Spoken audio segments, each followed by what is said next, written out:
promouvoir et développer l'écosystème agricole dans un contexte où les acquis des projets et programmes restent peu documentés et diffusés, limitant ainsi le partage d'expériences et l'amélioration des pratiques d'accompagnement. Telle est la problématique au cœur de l'atelier d'apprentissage annuel de Améa Béné, organisé ce vendredi 15 mai 2026 à l'hôtel Casacielo en partenariat avec la Chambre nationale d'agriculture du Bénin et en collaboration avec ACET.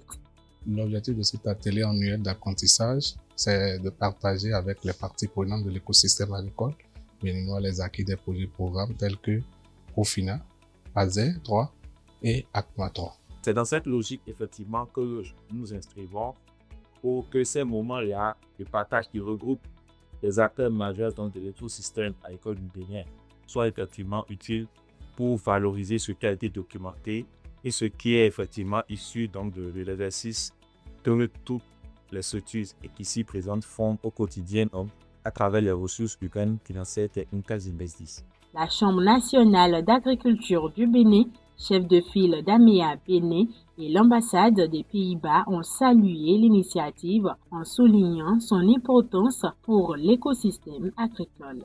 Nous mesurons pleinement l'importance de cette rencontre qui est une rencontre de partage de connaissances pour que, effectivement, tout ce qui est acquis soit connu et qu'on construise sur des actifs positifs.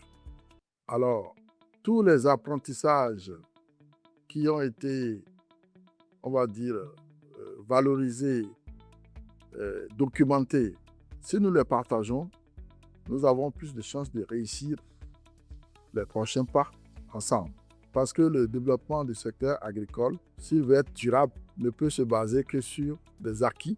Je crois que l'atelier d'aujourd'hui est un creuset qui va effectivement permettre de suivre des expériences, des initiatives qui ont produit leurs résultats et qui ont certainement eu également leurs limites, mais qui sont vraiment très pertinentes à être partagées, à être discutées pour qu'ensemble, vous puissiez cibler des éléments clés, des aspects clés sur lesquels d'autres projets présents ou à venir pourraient s'appuyer. Les projets ACMA 3, Profina et PASDER ont été étudiés afin de dégager des solutions et recommandations adaptées au partage des connaissances.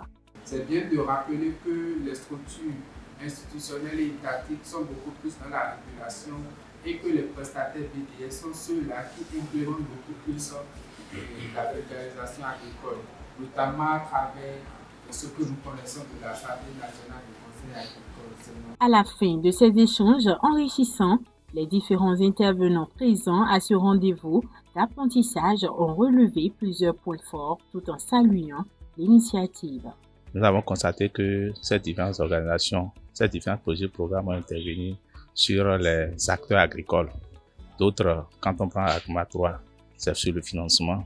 Donc on a capitalisé les activités menées au niveau de ces projets pour que ça soit implémenté pour les zones qui ne sont pas couvertes par ce programme-là. Quand vous prenez ACMA 3, qui intervient principalement dans le nord, donc ça veut dire que ce que nous avons recueilli aujourd'hui sera implémenté dans le sud pour que les producteurs du sud puissent bénéficier de ça. Quand nous prenons également Profina, par son mécanisme, en dotant ces organisations professionnelles et ces BDS et des conseillers agricoles, c'est également quelque chose qu'il faut capitaliser. Nous ne pouvons que remercier ces acteurs qui ont initié cet atelier et permettre, n'est-ce pas, que les acteurs puissent échanger et partager des expériences afin que chacun d'eux puisse les connecter à son niveau. Cet atelier a permis de renforcer la dynamique de partage des connaissances et de valoriser les acquis issus des projets et programmes agricoles.